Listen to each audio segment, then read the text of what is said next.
We're live recording this right now. It is Monday, October 6th. Dylan is here. Connor is not. You see, this is the stuff that bothers me, Dylan. We finally get a Panthers win. I had to go boots on the ground. Souvenir Cup review was. That's a whole other story. We'll talk. I don't know. Whoa, wait. We need to stop about the Souvenir Cup review because I heard we were going to get one at ECU BYU. I have not seen a Souvenir Cup review. 3 have been taped. 2 will be released. What about the third one? What about the third one? Third one not going to be released. I mispronounced some names in there. It was a disaster. If I posted on the YouTube, there was music going on in the background. It would have gotten a copyright strike. It would have been a disaster. That's members only. You got to pay for that one. If you're interested in seeing the lost Souvenir Cup review, Venmo, Karter, Baughan, $10. Exactly. But Connor's here. All of a sudden, I'm getting these texts. I'm getting phones blowing up. Yeah, we'll start with the Panthers. I don't even care. NFL reaction, college football reaction. We'll get into everything. Quickly on the Panthers. I get all these texts. I get all these texts during this freaking Panther game it was halfway through the second quarter, and it's like the Bryce Young experiment might be over. Everyone's, he just might not be that good of a quarterback and all this stuff. Just have some faith, take some time. Let's relax, everybody. But then, they don't want to show up today. They don't want to show up today after what we saw in that second half. I mean, come on. It does kind of seem like Connor was not spearheading. I'm the spearheader. But he was kind of jumping on to the Bryce Young time's over in Carolina thing. And now that they win a game, he's not here. Awfully suspicious. Karter, I think at some point you have to consider revoking his fansmanship. Oh, I've thought about it many times. I don't know when that comes, but I just don't like the flip-flopping. I don't like all the flip-flopping that's done on Bryce Young because you know me. I've held firm, and it's been tough at times. I mean, it's been brutal out here. We've had atomic bombs placed on us. It's been bad as Bryce Young truthers, but we've held firm. We've stayed our ground. But Connor's just coming and going as he pleases with the Bryce Young stuff. I don't like that. So, here's all off our caveat. I'll go pro Connor here. I haven't seen him. Was there another time he was out on Bryce Young? I think this is the first time I've... Oh, yes. When he got banned. So with the benching and all that. Oh, yeah. He's a repeat offender. So he was pro... Yes. He's been out on Bryce Young. Dalton. He's been out on Bryce Young quite a bit. And then he's back in. Back out. It's unfair to bring it up without him here, so we should move on. We'll get into Dolphins Panthers a little bit later on. Interception didn't look good. No, but yes, nor did the... Doesn't every quarterback throw interceptions? Josh Allen had one of the worst interceptions I've seen. Josh Allen had one of the worst interceptions I've seen last night. Now, if you bring up the fumble I think is worse than the interception. Here, I'll cut you a deal. Bryce Young gets to an NFC Championship game, I'll cut him some slack on the interceptions. How about that? We'll talk about that. We'll get into Dolphins Panthers in a minute. Okay. Let's start off with I want to start with Sunday Night Football real quick. Pats Bills 23-20. You called this. You nailed this. You said Pats were winning this game. Pats money line. Pats spread. Pats everything in this game. And there's a couple storylines here. There's is this cause for concern with the Bills? What did we think about Josh Allen coming in this game? I kind of think this game is more about the Patriots. This is more about Mike Vrabel coaching up a masterclass, especially on the defensive side of the ball, knowing how to go against Josh Allen. Because, look, I'm not sitting here saying I'm the smartest guy with X's and O's in football, but clearly Mike Vrabel was cooking something up that threw Josh Allen way off his game because he was struggling at times last night. And the Pats defense, which isn't by any means a great unit, had one heck of a game last night. And then on top of that, Drake Mace made some dynamite throws in big moments last night. That's got to be an unbelievable game for Patriots fans. Chase texted me, Patriots fan. Not sure how. I don't like the New England sports fandom coming from Colorado, but it happens. Okay. It happens. Does it? I don't know. I don't know. But anyhow, he said this is the biggest win since their last Super Bowl. This I would very much Week 5 football game. Yeah. I think that's something that's tough. I think that's something I'm allowed to say as a Panther fan. As a Patriots fan, Week 5 football game. I mean, you did go to the playoffs with Mac Jones. Your most monumental win coming in Week 5 since your Super Bowl. Comparing Week 5 win to a Super Bowl seems a little crazy, even for a Panthers fan. Clinching a playoff spot in 21 is definitely bigger than this. Yeah, that's an interesting take. My takeaway from this is, leading into this game, the issue with the Patriots, Drake Maye, to me, always kind of had it. Like, I think he's a good quarterback. Yes. He's going to be a very good quarterback. His arm's good. He can run the ball. The defense struggled a lot more at the beginning of the year for the Patriots than what I expected under Mike Vrabel. And it does seem like they got that under control. This is a big win. It's a divisional win against probably the only two teams that are going to be in contention for the division. My caveat here is this was kind of like the perfect spot for the Patriots. A divisional game, you're on the road, prime time. The Bills I don't want to say they play down to their competition, but in these big moments, it kind of feels like they play down to their competition. That's just what it feels like. So Patriots get this win. Huge for Mike Vrabel. If you're a Patriots fan, you have to be excited. I don't know if it's the biggest win since Super Bowl, but you think the defense figured something out. Now I have a question for you, Carter. Yep. Ramondre Stevenson. How many more fumbles does this guy have to have until Travion Henderson is running back number 1? As a Travion Henderson fantasy owner, I'm like, why is this guy not in the game more? Is there something Mike sees in practice that he doesn't like? I've seen him miss some assignments on pass blocking, but dude, you just keep putting Ramondre out there to fumble is crazy. And then you reward him for a fumble with 2 touchdowns? I think it's just he's like, hey, I got my Derrick Henry and Ramondre Stevenson. Kind of runs like Derrick Henry, but like in a way more great value way. Vrabel does kind of seem like the guy, too, to be you've been here longer, you're going to get the playing time kind of guy. Yeah, like old-fashioned. The senior starting, you're a freshman. Yep, 100%. Not thinking about the future. Yeah. But say you've been here longer. Big win for the Pats. Now, do I believe they're definitely going to be in the hunt for the playoffs and everything because the schedule is pathetic. I mean, the next 3 weeks, Saints, Titans, Browns. Give me a break. All 1 o'clock Sunday games. Doesn't. Yeah, Titans. Saints. I don't know, man. Anyway, Saints. Yeah, Saints. Big week for Dylan with those takes.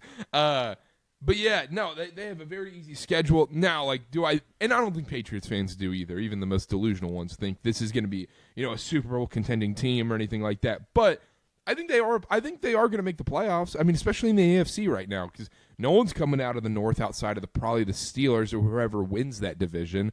Then you're going to be competing with the Jags in the South, probably for that wild card spot, and then a couple of the AFC West teams. Yeah, that's what it feels like. But, I mean, even taking away from this game, just to get that win, to look competent on defense was huge. My question to you, worried about the Bills? No, I'm not. Yeah, I think I agree with you. I think it's a bit of playing down to the competition. I really just think Mike Vrabel might have just coached a defensive masterclass in this game because it looked like Josh Allen was second-guessing himself all game. This is also, if you're the Bills, not that you want to lose games. This just kind of is the game you drop, like divisional game. Yeah. Like this is when we're going through this. We're going through the schedule and be like, divisional game. They have to lose one. Okay, that's the one. Also, except a caveat. I think we would probably say it would be the one in New England. Probably, but I don't know. Buffalo and New England though are pretty comparable. They're in the same area. Shove them all up there in the Northeast. Also, the Bills. Sneaky bad schedule to start the season. So Ravens week 1, but that's Ravens. Lamar. That's great win. Jets, Dolphins, Saints. Yeah. They got Chiefs coming up, right? No, not for a minute. It's Falcons, Panthers. At Panthers, toughest place to play in the NFL. Keep pounding. Keep pounding. We'll get into that. Don't worry. Victory Monday. Hey, Victory Monday, Victory Formation. We did it. Rico. Did we not discuss this game on the show? Because I went back to try and see if I found because I thought bet we did the Patriots money line, but I couldn't find any really? Conversation. No, I just listened very quickly though. Oh, I swear we talked about. We had to have talked about this game. I'll go back and listen. We'll get a highlight reel out there. We'll get it out there. Things that didn't go so well. Buccaneers Seahawks. This game, one electric game to watch. Well, this game came down to quarterback play. This game came down to who's the better quarterback in the bigger moment. Clearly, it was Baker. Sam Darnold. That was a bad interception. That was a bad interception at the end right there. And Darnold played an unbelievable game. Don't get me wrong. I thought he was fantastic. But in those big moments, Darnold pooped his pants. Very interesting because you would not expect a Mike McDonald defense to let up 38 points. I think there's a... I'm left asking this question. Is Tampa Bay the real deal, or are they just going to keep getting these game-winning drives? It's hard to argue. Yeah, like it's hard to argue.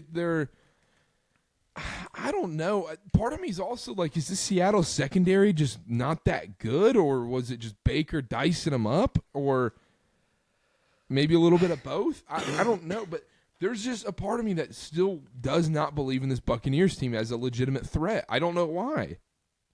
And that's interesting because they are probably going to win that division. Yeah. Fair. They're probably going to win that division. They're going to find themselves in the playoffs, home playoff game. I say this is more. I would say this is more about Baker than the Seahawks defense because Baker does thrive on these deep passes. He was 9 for 11 on passes of 10 or more air yards, 227 yards, and 2 touchdowns. Man, I just really didn't see this going this way with the Seahawks getting that extra time of rest. You got to tip your hat at some point, even if it is just game-winning drive after game-winning drive. They're in it at the end, and they find a way to win those games. Even the announcer said, "Whoever had the ball last, that's who's going to win this game," and that's what happened. So I have to give credit where credit's due. Well, but I don't feel the Seahawks should have had the ball last. Darnold just gave it to him. Yes. We're letting one interception tarnish a pretty good performance, though. Oh, get out of here with that. It doesn't. Yeah. It matters. I'm not saying it doesn't matter, but that was a pretty good performance from Sam Darnold. I did just say Sam Darnold played great. He was awesome until it mattered most in the biggest moments, and that's kind of been the story of Sam Darnold's career. Sam Darnold should have gone to Penn State. Why? Can't win the big game. But this is I kind of get what you're saying, but there were also times where he needed to prove it throughout the course of the game. Other times, and he came through. Like there's no quarterback that's going to come through 10 out of 10 times. Sure, I would love this kind of leeway with Bryce Young, but besides the point. Well, Bryce Young is pulling through maybe 2 out of 10 times. But it's about everything around him and everything. You know, you have the Seahawks situation. You said Mike McDonald's a great coach and they have great defense and everything. Wasn't Canales the quarterback whisperer? What are you talking about? We're getting there. Oh no. That's last year's propaganda. Did you not see Baker? He coached up Baker in Tampa. If he can coach up Baker, he can't coach up Bryce. What's that say about him? I'm just asking questions. I don't know. Did you watch the second half of Dolphins-Panthers? My phone was pretty quiet from the old Wilkerson camp in the second half. First half, all of a sudden, I was rooting for the Panthers. Parlay. I was rooting for the Panthers. I was happy for you. I just have to ask the important questions. Rooting for the Panthers, and then why am I getting texts in the first half? The second half, I'm just asking questions. No, it's never in the second half. It's never just, hey, this is awesome. You know, no. I'm holding you to a journalistic standard. It's like, our fans are going to ask, Karter, why are you so in on Bryce Young when he's fumbling the ball and throwing these really bad interceptions over the middle of the field? I'm preparing you for that. It's not about the parlay. I'm just asking questions. And then when things are going well, good. I want the parlay to win. All right. We got there. Fine. I don't care. We got there, yeah. It was only leg. That interception just encapsulated everything about the Sam Darnold experience. I have a huge problem with taking one throw, though, and negating the entire game. That's fair, but this is like last season, Sam Darnold Vikings. Go win. You have a chance to go win a big game against the Rams in the playoff. Poop down your leg. You play the Buccaneers. You did everything well. You did the hard part well. All you got to do, you got the ball against this Buccaneers defense you've been cooking against all day. Just go down and get a field goal. Just drive them down 40 yards, kick a field goal, boom, you win the game. And then you just have you just see ghosts and you have the dumbest interception. That's just something I can't shake with Sam Darnold for a minute. Now, I still think he's a solid starter in this league. I don't think he's a top 10 quarterback. I think he's a top half of the league quarterback. The performance was great, but that interception, let's just put that in the tickler file going forward, because I think that might be a telling sign. If anybody out there selling Seahawks stock, I'm buying. I'm buying at a discount. That's fair. You holler at me. All right. They'll holler at you. You want to talk about a game you got right, I got wrong? Take your pick. There's only one left on the board. What are you talking about here? Broncos, Eagles. Broncos 21, Eagles 17. This is looking bad in the first half. You sent us a text in the first half, Karter. What was that? Oh, you sent me a text in the first half of the Panthers game. What was that? I was crapping on Bryce Young. But what'd you say about the Broncos Eagles? No, your text said, I can't wait to watch this Broncos Eagles. I can't wait. When I got home from the Panthers game, I can't wait to watch Broncos Eagles highlights, because yes, from what the little bit I had saw at that point, the Bo Nix experiment wasn't going quite to plan for Broncos fans. And then this morning, I watched the full game, and turned it on in the second half. Great stuff by Bo Nix. Look, I'm okay to admit when I'm wrong. I was wrong about this game. I was wrong about Bo Nix in this spot. Little concerning from Jalen Hurts stuff. Holding the ball a little too long when pressure's coming from this Broncos defense. Didn't like that. I thought a lot of that was on Jalen Hurts. Also, the first half, these dudes were just missing guys. Just both quarterbacks just missing wide open receivers left and right. What does this say? Is this the start of the Eagles' regression train, or is it, okay, hey, the Broncos are actually this good? Because I kind of lean towards the Eagles' regression. I think it can be a little bit of both. I think what I take away from this game, what's the most impressive to me, is the Broncos. The Broncos are known for their defense right now. Whether we want to say that's because they've played bad quarterbacks, whatever. But they're known for their defense. Their offense is not the strongest part of their team. And they go out there when it matters most, and they get 17 points on their last 3 drives of the game. And it's like, when you had to turn it on, when the Broncos offense had to turn it on and score, they did. I think that's very important to keep in the back of the brain in the tickler file. When it needed to happen, it did. And conversely, the Broncos defense, when they needed stops, they got them, and they got them quick. The last 4 drives of the Eagles game, they had a total of 9, 12, 18 plays, all ending in punts. So it's like, the last one was the end of the game. But I think that this says a lot more about the Broncos, but it still says something about the Eagles. It's kind of ironic. You don't win when you can't block field goals and you can't block punts and all that. It's kind of ironic that you can't win. It's like almost like that's not a sustainable way of winning football games. 11 carries for 45 yards total rushing numbers for the Eagles. Woof. And I didn't even really see that coming. Like, that wasn't like a bad matchup for the Eagles. I thought the Eagles were going to be able to run the ball fairly somewhat of what they do. I mean, not maybe to the degree, against a bad defense, but 11 carries, 40 yards. And the other thing is, like, Eagles had the lead in this game. The game script was following the plan of, hey, you have the lead, now run the ball, drain the clock. It was exactly what they wanted. It's also interesting because we talked about the Broncos defense. It's the pass defense that's the strongest unit. The rushing attack would be where you'd want to attack the Broncos defense, and they just didn't do it. Saquon, to talk about a regression train, coming off a 2,000-yard season, has not been the same. Now, he was a threat in the passing game. He had that one massive catch for the touchdown, but, like, he has not looked the same. I'll be interested to see if that changes at all. But huge win for the Broncos. If the Jags take down the Chiefs tonight on Monday Night Football, like I think they will, It's going to be interesting. It's going to be interesting in the AFC West. That's all I got to say. We'll find out. And this is also bigger because if it was Philadelphia going to Denver, a tricky place to play with the elevation, it feels like it would mean so much less for the Broncos.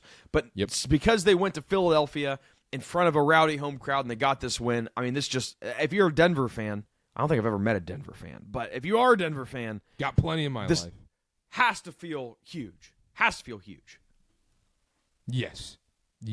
Does this change any of the narrative coming out of the Karter Baughan camp about the Broncos? Because you were their defense. I think it does, especially doing this on the road in Philly, coming back like that. That's the thing. Like you can, it's easy. I think it's easy to win with a lead.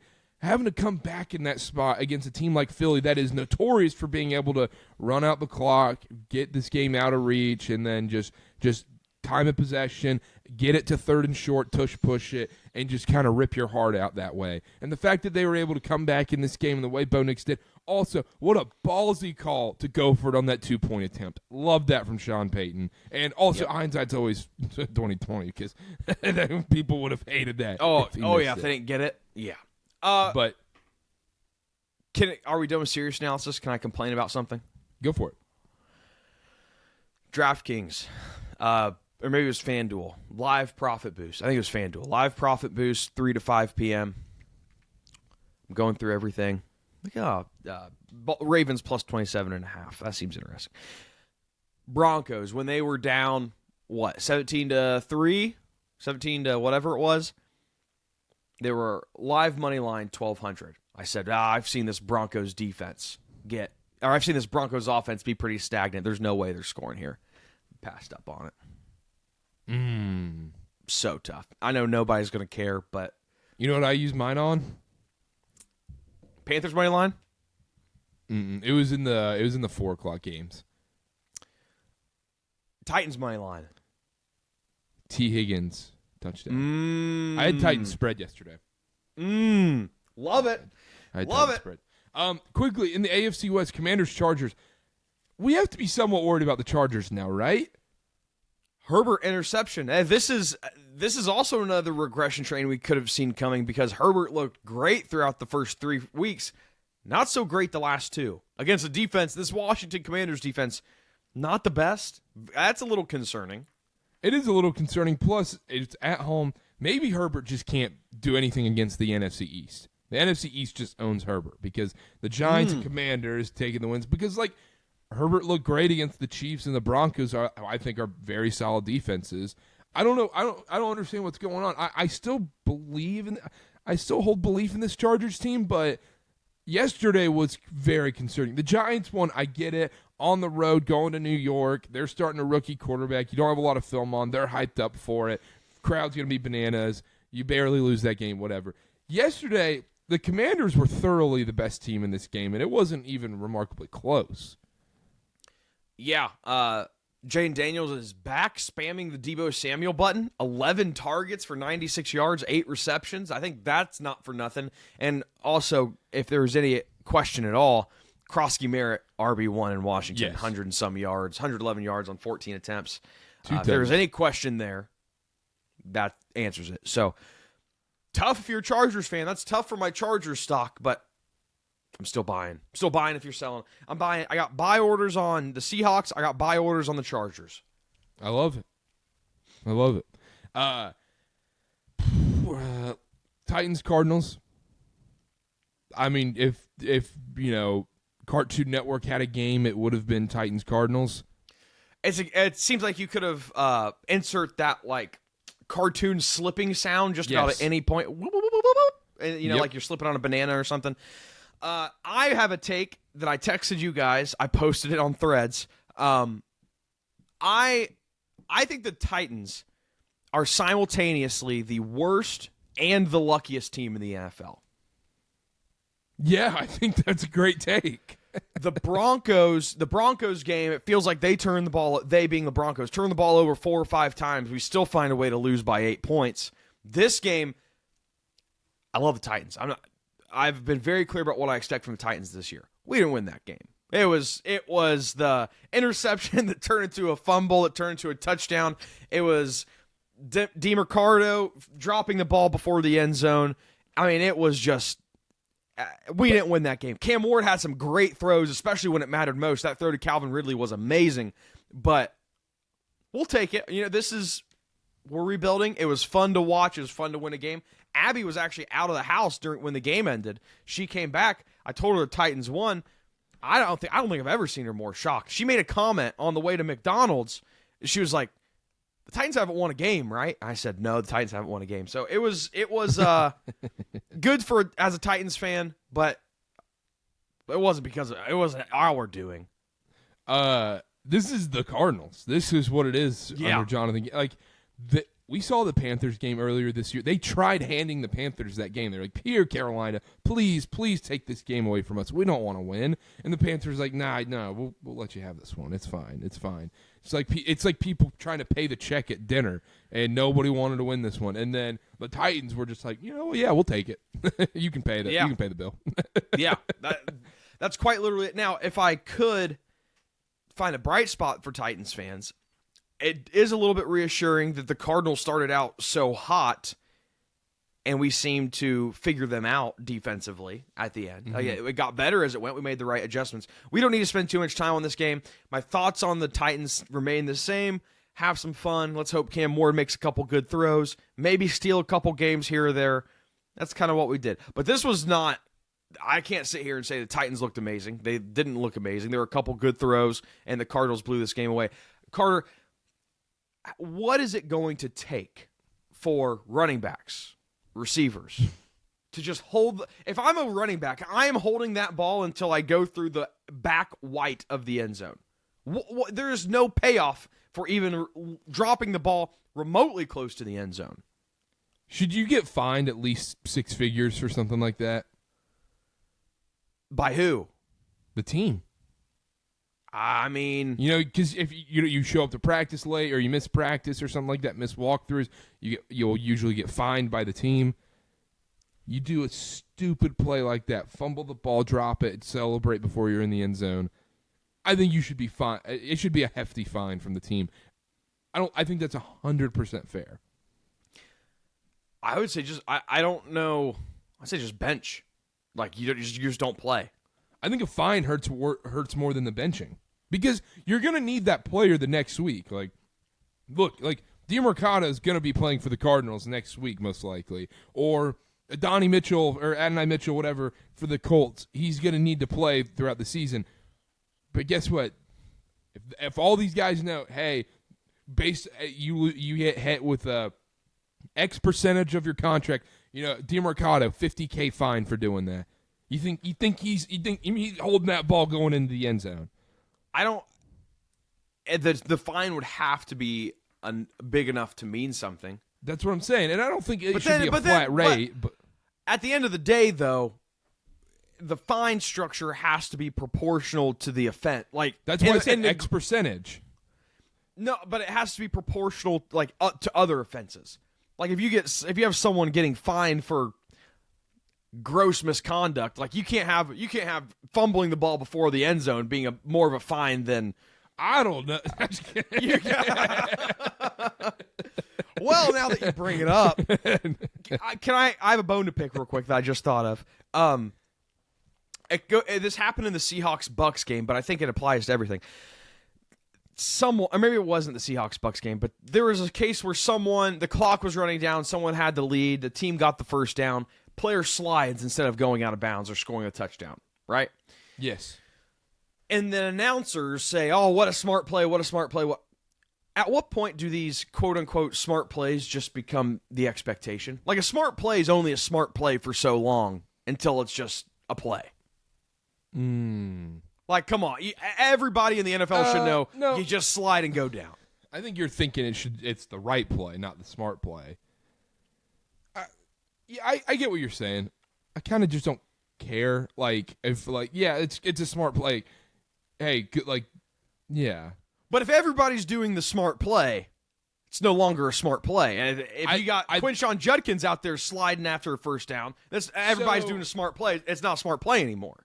Yeah, because I do agree with that to an extent, because what was the fake snap that Ben Johnson and the Lions did last year against the Bears? Like, that's a smart play. But I think that's just genius, not smart. Smart plays can only happen 5 times a season across the league. To be a smart, you cannot have a smart play happening 20, 30 times a year. It is pretty smart to get out of bounds, but I think it's just the right play. That's just I think we throw around this smart play terminology too much. We need to hone in on it. Yeah, smart plays can only happen 5 times a year. If something happens more than 5 times a year, it cannot be considered a smart play. I'm planting my flag. I love it. No, you don't. You're just saying that. I actually do. But I think there should be a caveat there. Like, yeah, I think it is still kind of a smart play, but it's just the right play. So here's the thing. Sliding, when you have a lead, get a first down, you can run out the clock. It's the right play. Like you said. It's not a smart play. It's the right play. Yeah, that's what I'm saying. Yeah, we're agreeing. So if it happens more than 5 times in a year, it's the right play. If it happens less, it's the smart play. Yeah, I can roll with that. All right, deal. Love it. Panthers 27. Ooh. Dolphins 24. This is going to be the only timestamp in the podcast. I'm just going to put Dolphins Panthers. Skip to this point. Panthers. Man. If you bet the Dolphins money line, I hope you did it on Bet365 so you get the early payout being up 17. Dolphins were up 17-0 in the second quarter against this Carolina Panther team. The fourth down throw from Bryce Young where he escaped the pocket, danced around, ran to the right side of the field, chucked it down, 25-yard pass or whatever to Tetero McMillan. He made that unbelievable catch. That was career-altering stuff right there from Bryce Young because the field – no. Hear me out here. Because in the stadium at that point, the way the game had gone, the way Bryce had played up to that point, I don't think it's out of the question Bryce was benched if they didn't convert that fourth down there. The way things were going, the way he was playing up to that point, the little faith I think the coaching staff had to him in that point because the Panthers just like, look, you're not throwing the ball. It was run up to that point, and then it's like, Bryce, you got to throw here. It's we can't run the ball here on fourth down or third down, whatever. If he doesn't make that throw, I think there's at least a 30% chance Andy Dalton's coming in for the next series.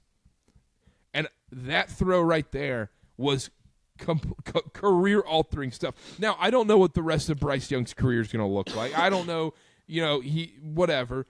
But in that moment right there, it could have been disastrous if Tetero McMillan did not make an incredible play. Great throw by Bryce Young, too. That changed the momentum of this game. Panthers, man. I cannot believe they won that game. I was sitting there, Dylan. I'm in the upper bowl, just like, really? I'm going to go to yet another Panther game where they lose. Mm-hmm. It had been a decade since I've seen a Panther W in person, since the Super Bowl season. It was just awesome.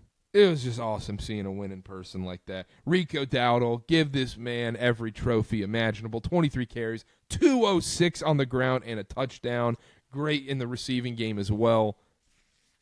Panthers, man. 2-3. We're better than the Ravens. That's quite a way to look at it. So my job on this show is to hold people accountable. The highs and lows of the college football and the NFL season, there are hills and valleys, there's mountains and valleys. The interception, bad. There's no denying that. The fumble. The overthrow, yeah. Overthrow. Yeah. The fumble, bad. Very bad. Unforced, just bobbled the ball.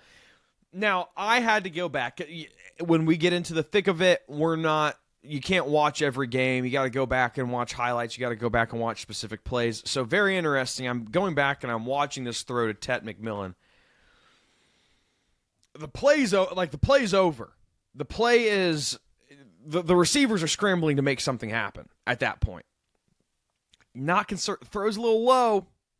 Oh, throws get out of here. Maybe that's more of Tet McMillan making a good catch on a bad throw and making Bryce Young. Out of and here. you talk about the weapons. The weapons are so bad for Bryce Young, but you have a receiver saving your butt like that. Let me go back here. Hold on a second. Oh, so every time a receiver makes a catch, it's the receiver, not the quarterback. I I'm not saying this is egregious. I just watched that catch. I'm just saying that could be more Tet McMillan than Bryce Young, outside of escaping the pressure. Oh, outside of escaping the pressure and throwing that ball at two guys getting ready to destroy you on the run. But that's what we expect from Bryce Young, right? All I heard was playmaker. So that's like the expectation is to escape that pressure. And he did it the rest of the game. He was fantastic the rest of the game after that. Do you have any apologies for Xavier Legette making arguably the best catch of the year? No, I thought that McMillan one we just talked about was the better catch in that game, to be honest. What? Are you kidding me? Did you go back and watch the XL one? Great catch. That Tyrone McMillan one, the way he didn't let that hit the ground, I think that's incredible. On the move like that, he had to turn his body down to catch that ball. I thought that was the better catch. Now, I do want to apologize to Xavier Legette. I did send you the screenshot. I took Xavier Legette anytime touchdown. A few people I went to the game with were walking into the stadium from the tailgate. I mean, there was just horses everywhere. Horse there, horse there. And we go, the signs are here. Xavier Legette scoring a touchdown, fellas. Easy as that? Easy as that. The signs. I can't pull up I mean, he caught it around the defender, Karter. I don't know how you think Tet's catch is better than that, but that was I thought that was very impressive from XL. Besides the point, we're also not going to say a great throw by Bryce. That was a very good throw. That was a good throw. Okay. I'll give you that. There we go. But that's Finally. like one out of however many. But oh my, get out of here! Get out! It's brutal, Dylan. I mean, living that life of thinking Will Levis is good and thinking Bryce Young's a bad quarterback. It's okay, you know. It's very interesting. Very rarely on the show do we get double victory Mondays, and you're not even wearing Panthers stuff. It's all in the laundry. It's all dirty. I wore it all yesterday. I love it. The hat I wore yesterday, I was sweating through that sucker. Good win.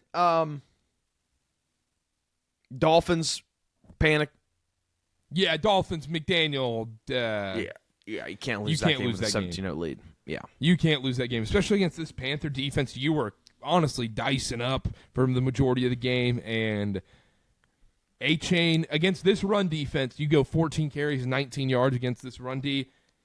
I mean, credit to the Panthers for stopping the run, I guess, but that's fairly pathetic stuff from Mike McDaniel and the Dolphins team. But big win. We got to keep going on the Panthers soapbox a little. We got to keep going. Oh my gosh! I want to give a quick shout out, Jimmy Horn Jr. Unbelievable game. And you're going to go, he only had 2 catches for 21 yards. He had 2 carries for 10 yards. What does that even matter? 1 fourth down catch that that honestly decided the game at that point. Also, the threat of having a downfield speedster was the difference between him and Hunter Renfrow was night and day. The defense had to be. It kept the defense honest, and then opened the game up a lot more for guys like Xavier Legette and Tet McMillan. Jimmy Horn, big shout out there. Finally got his time, and then also, I already said Rico Dowd a shout out. Shout out Brady Christensen, friend of the program. Elite game. Mauling dudes. Had to play multiple positions on the offensive line. Should have been a starter all season long. Brady Christensen. Shout out you. Shout out Brady. Dub, Dylan. I mean, isn't this just amazing? I feel like you're not even happy that the Titans won. You're like, we got lucky. It doesn't even matter. Like, be happy. Be happy your team won. I'm happy. It's indifferent. I'm indifferent.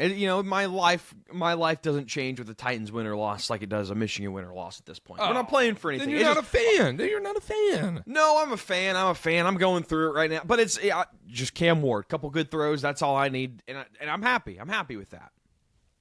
What a game. What a game. And just to be able – I never thought in a million years the Panthers could be able to come back from 17-0. 17-0 and won this game.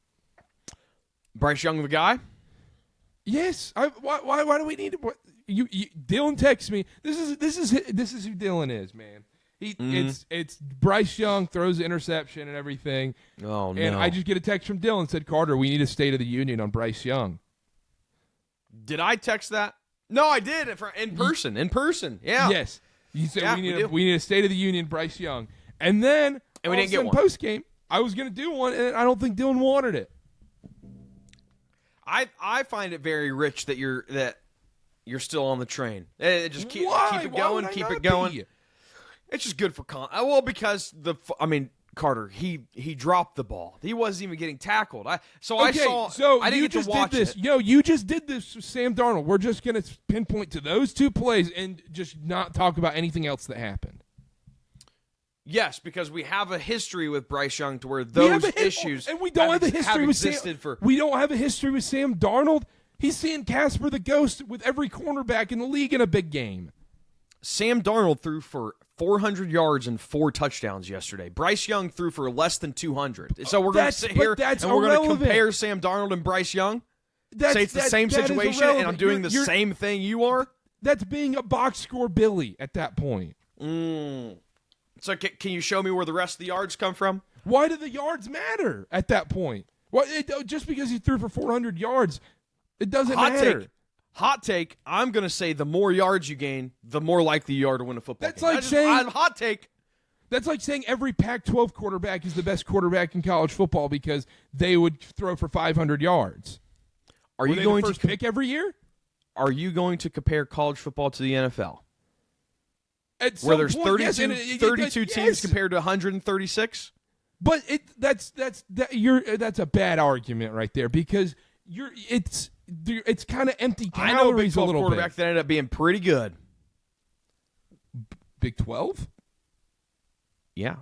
Yeah, I understand that, but the majority of it, did I say Big 12? I said Pac-12. Oh, actually, sorry, I'm sorry about that. Here's a good question. If obviously the argument that you're making about the quarterbacks, plenty of Pac-12 quarterbacks that throw for 500 yards a game. Let me ask you a question. Who the Panthers play? The Dolphins. Who the Seahawks play?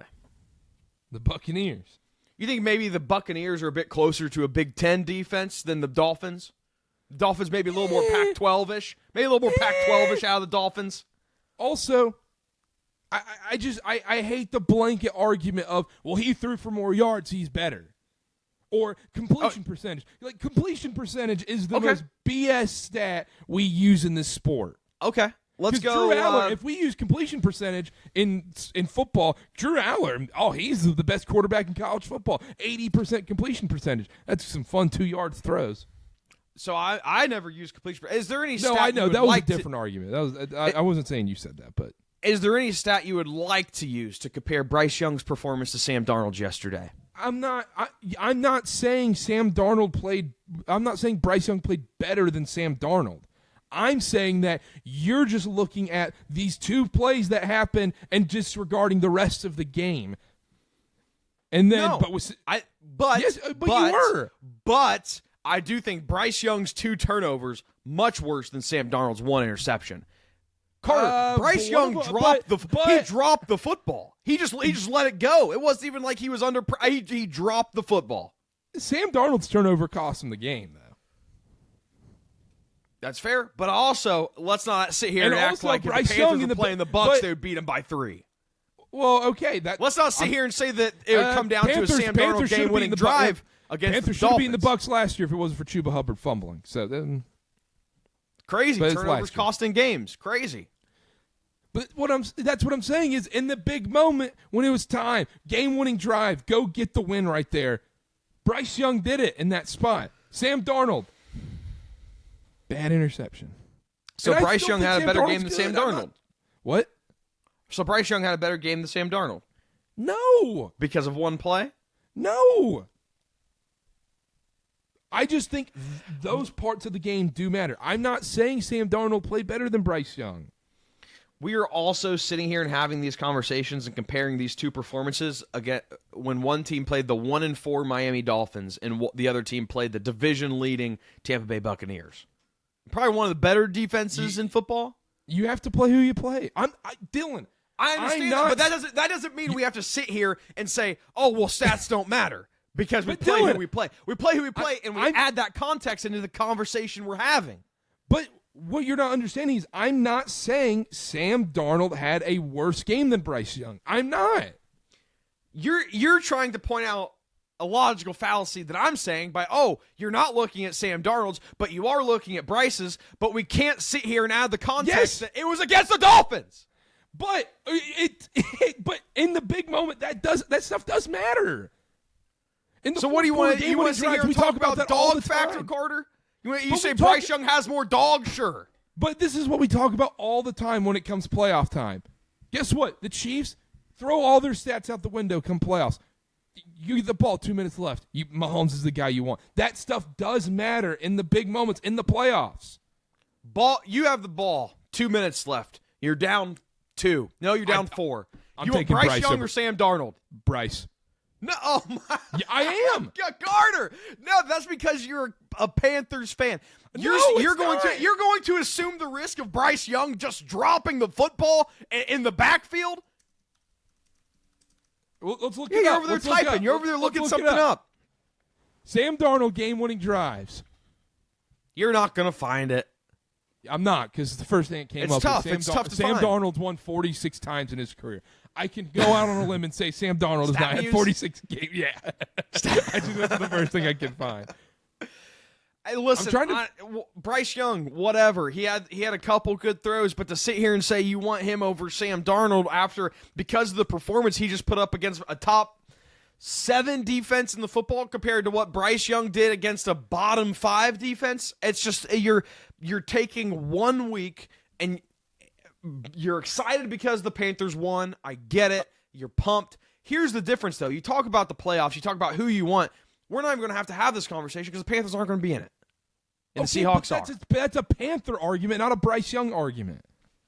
Well, I would think the quarterback plays a pretty big part in that.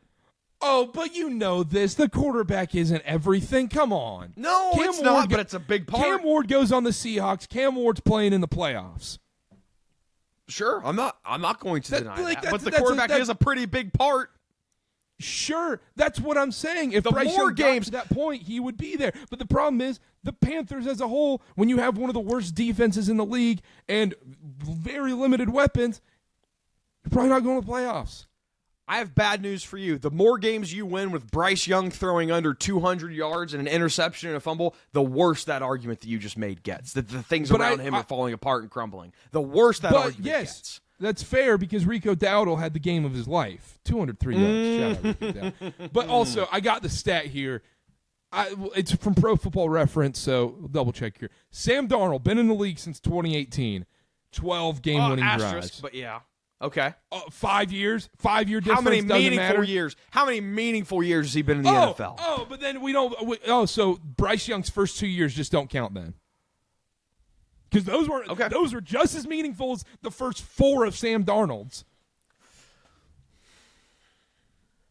Yes, you got right there. It's okay. It's okay. No, I didn't get got. You're cherry picking things. Okay, so how many game-winning drives has Bryce Young had? You have Sam Darnold 12. How many does Bryce Young have? Since 2023. So this is 2 seasons and 5 weeks. 7 game-winning drives. Wait, also that's flawed too because game-winning drives also implies losing until the last minute. What are you going to penalize Sam Darnold for being in the lead the whole game? Oh, you think Sam Darnold was in the lead for a good time of his time in the New York Jets? No. We need the better argument for this, and we don't have the stats on hand, or maybe they do somewhere, is failed game-winning drives. I would love to see that stat. Yes. Game-losing drives. Yes, or like game-clinching turnovers and stuff like that. We might need to get that set up for the next show. We got right? That was a good Supreme debate. Yeah, that was a healthy debate. I love it. Healthy debate, Supreme debate. Panthers, Super Bowl. Can we hurry this up and get to college? We got college to talk about, and we're sitting here talking about Bryce Young. You know we had to do this. Luke, our boy Luke's asking for a 20-minute Panther segment. Shout out the Panthers. Let's go. Keep pounding, baby. Oh, that's sicko. That's like what they do to prisoners at Guantanamo Bay. 20-minute Panther talk. Dylan. That's what they're doing over in Gaza to Israeli hostages. It was recorded. There is proof. Wow. We'll see if it ever sees the light of day. I'm skeptical. I'll send it to you after the show. We talked about last football season. You said, so many Souvenir Cup reviews incoming from basketball games. I have yet to see a Souvenir Cup review. 3 have been recorded. 2 will be released. East Carolina. I'm not counting on East Carolina and Panthers will be released. I got a lot. Dylan, the basketball. What's the one that's getting banked? NC State. NC State, okay. I can always re-record that one, though. I can get back to NC State, no problem. Okay. But anyhow, quickly, Vikings-Browns. Vikings somehow pull that off. Jordan Addison, this is ridiculous that we didn't get to know about Jordan Addison getting benched for the first part of this game because he missed walkthroughs and practices or some bullcrap like that. If you're going to promote NFL gambling and you're going to promote all this stupid crap in the NFL, us fans need to know if a guy's going to be sitting out the first quarter of a game or if he's suspended within the team for the first quarter or two, because that's just not okay. That's absolute crap. That's crazy. And then aside from the gambling part, to reward him with the opportunity to catch the game-winning touchdown seems like a farce. I am happy about that because I used my boost for the Jordan Addison anytime touchdown before the game. I'm happy about it. That's why I was a little upset. This might have not gotten brought up if I didn't have that. I was furious at halftime, and then when I got that at the end, I was like, it doesn't matter as much now. Kevin O'Connell's a great coach, he knows ways to discipline do the guy.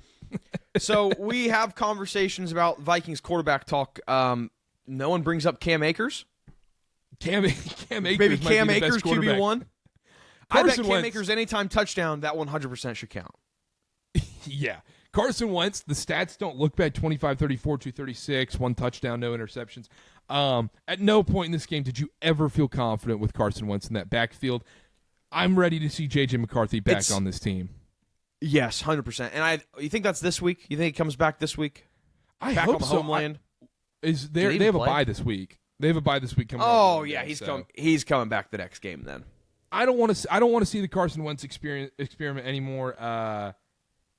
Give me J.J. McCarthy. The Vikings, if you're a Vikings fan, you just got to feel so happy about this because you stole a win from the Cleveland Browns. This was the Cleveland Browns game. Defense played great. I thought Dylan Gabriel was really solid. I was actually very impressed with what I saw. 19 of 33, 192 touchdowns. Judkins had a good game on the ground as well. If you're a Browns fan, you just go, how the F did we lose that game? How the F do you lose that game? Also, I feel like I've never seen that many play-action rollouts in my life with Dylan Gabriel. Every play felt like a play-action rollout. Yeah. Quinshon Judkins, huge game. That was a major whiff on my part in preseason fantasy stuff because I didn't even think he was going to be playing. He looked great. Justin Jefferson owners, RIP. If JJ does come back, because that was Carson Wentz's bread and butter, just spam 18. So just keep throwing 18s away. I think that's what they're talking about with J.J. McCarthy being out these couple weeks. Like, hey, you see how he's just throwing him to the ball every single time? Yeah, just do that, dude. just do the exact same thing. Josh Oliver in London might be the best player in history. Yeah, Josh Oliver, he's up to like 3 touchdowns this year, isn't he? Yeah, he's 2 or 3, something like that. Dylan Gabriel, quick. Good win. Very impressed. I'm not a Dylan Gabriel guy. I was very impressed with what I saw, and I didn't think that was capable. Game translates. I saw something. I think it was Rappaport said that the door is still open for Shedeur to play. The problem is, I think Stefanski said they have 2 different skill sets, so they want to get Shedeur ready for a game where like a pass heavy. Yeah. So it's it'll be interesting to see. But yeah, I thought Gabriel was serviceable. 190 yards isn't super impressive, but the 2 touchdowns were great. And when you have Judkins running for 110 yards on 23 attempts, it's going to be pretty easy to get something going in the air. So, good win for the Vikings. Colts. They suck. Colts, they're good. Already, Daniel Jones, $400,000. He gets $100,000 a win. He's already secured $400,000 for 4 wins that he's played more than 50% of the snaps in. That's insane. I love it. Good for him. What a him. contract. And he deserves it. He's been awesome. Jonathan Taylor, I mean, if you got him in the second round of your fantasy league draft, shout out you. Dude, if he stays healthy, you make a serious case for like top 3 running back. I mean, it's crazy how efficient he's been. 3 touchdowns is insane. Raiders, very bad. You're going to see all week. Man. I think all week you're going to start seeing Raiders need to trade for Shedeur Sanders. Wow. There were talks. I don't know if Pete Carroll wants. I don't think Pete Carroll wants him. I do think they will move on from Geno very quickly. Whether it's like the Riddler. I don't know who the backup is. Is it still Kenny Aiden Pickett. O'Connell? Kenny Pickett. That's right. Kenny Pickett. Aiden will be O'Connell playing on the football. IR. Yeah. That's all I Giants, got. Saints. Spencer Rattler got a win. Big time. Big time. He looked good. Yeah, he didn't look bad. He didn't look bad. Like, Taysom Hill. Finally seeing Taysom Hill a little bit. Yep. Shaheed, big game in there. He just boomer bust. Classic boomer bust guy. You don't want to play him week to week in your fantasy team. You just hope you get lucky the 1 week when you have a bunch of buys. Yep. That's exactly it. Jackson Dart, 2 interceptions, a fumble? Can't believe they bench Russ for this guy. We'll see. Thursday night. Russ beats the Saints. Thursday night's going to be very telling. Giants, Eagles in New York. Cowboys, Jets. Cowboys 37-22. Cowboys had this game done and dusted. They let off the gas with the defense, and then Justin Fields. I know you give Bryce Young a lot of crap for being a garbage time quarterback. Also, you had the best opportunity ever to talk about Bryce Young just being down 17, and that's why he was able to come back and all this stuff. You always talk about Bryce Young is great once he's down double digits. You had your chance to talk about it there. But that's different though, because the game was still in reach. Yeah, the game was still like if it was fourth quarter, 6 minutes left, and he throws a garbage time touchdown. That's fair. Different. But Justin Fields might be that guy though. He might be the greatest games dusted garbage time. He might be the best quarterback for that. 37-22, Cowboys big win. 2-1 on the season. They get to play the Panthers at Bank of America next. Bank of America Stadium, hardest place to play in football. That's what I've heard. Now I have a question. Civil War, you and Jack, how's that going to go? I might have to. I'll have something in the works. This is a perfect opportunity for Bryce Young, not to go into preview. You can show it to me this week, Bryce. If you put up a good performance against this really bad Cowboys defense, I'll believe it a little bit. We need to see it this weekend. Also, Dak, people aren't going to like this. Dak, when healthy, very good quarterback. Dak, if he can make this Cowboys team a playoff team, should be in MVP conversations. Yes, 100%. The defense is so bad. Defense is horrific. Now, also, I will add a caveat. Jets' defense hasn't been awesome this year either, so maybe the numbers are a little inflated on the Dak end. But I like what I'm seeing from Dak so far. Texans, Ravens, shout out, buddy Alec, Ravens fan. He bought his tickets back in July. He said, I'm going to Ravens, Texans. I'm going. This is going to be a sick game. Dropped a couple $100 on the tickets going up. Big Lamar fan. Big Lamar fan. Lamar didn't play in this game. Yeah, look. He had some funny jokes on the sideline. Laughed a couple times. 44-10 final. Brutal. Texans. I still don't know if I believe in them. I'm going to need to see it because they beat the Titans and the Cooper Rush Ravens, which are maybe the 2 worst teams in football.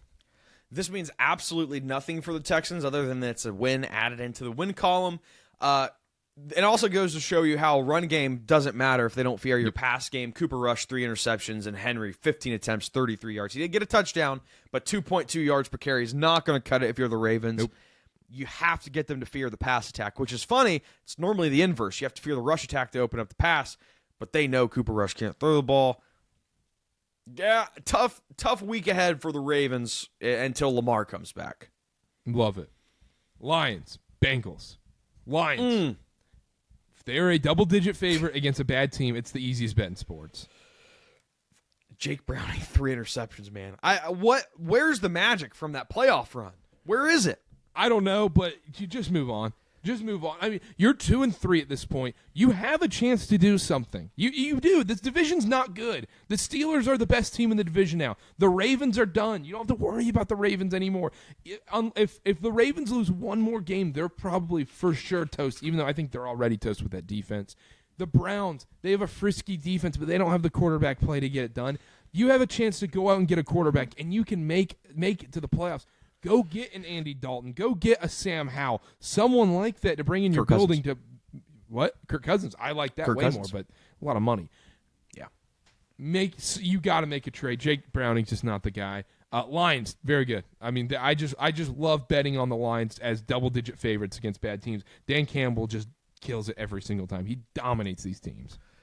Just real quick, Jake Browning, you're going to see 3 touchdowns and think, oh, that wasn't that bad. They were all trash time touchdowns for the most part. And it's similar to the Ravens situation. You can't get the pass game going. They don't fear the pass. They also don't fear the rush. And that shows Jake Browning was their leading rusher with 31 yards. But then you have Pirine, 4 rushes for 27. Chase Brown, 8 rushes for 27. So going to be tough road forward for the Bengals if they don't fix the quarterback situation or figure something out on offense. 100%. Niners-Rams quickly Thursday night. Niners won in overtime. I don't have much on this game. Shout out Mac Jones. Good performance by him. Question. Brock Purdy win this game? I don't think so. Well, and caveat, this version of Brock Purdy where he's not healthy, where he's playing 70%. Yeah. I think you ride the Mac Jones train as much as possible and just let Purdy get healthy. Very clear path, in my opinion. Yes. Conversely, Matt Stafford, all this talk about a back. Dude looks amazing. 389 yards, 3 touchdowns. Like, where'd this come from? I thought you were supposed to be injured, buddy. He looks amazing. The Rams, I think, are the unluckiest team in football, and so therefore, yesterday, I made a Super Bowl future bet. I saw that. That's not bad after a loss. 3-2 team. I took the Rams 17-1 to win the Super Bowl. That's my pick. So right now they're the 9 seed in the NFC. That's just crazy. They're not the 9th team in the NFC. They're the best team in this division. I think they're sneaky. I think they're right there. Obviously I took them to win the Super Bowl. I think they're right there with every other team in the NFL. That's not crazy. When Stafford's on like this, it's amazing. There's no question that the Rams can make it far.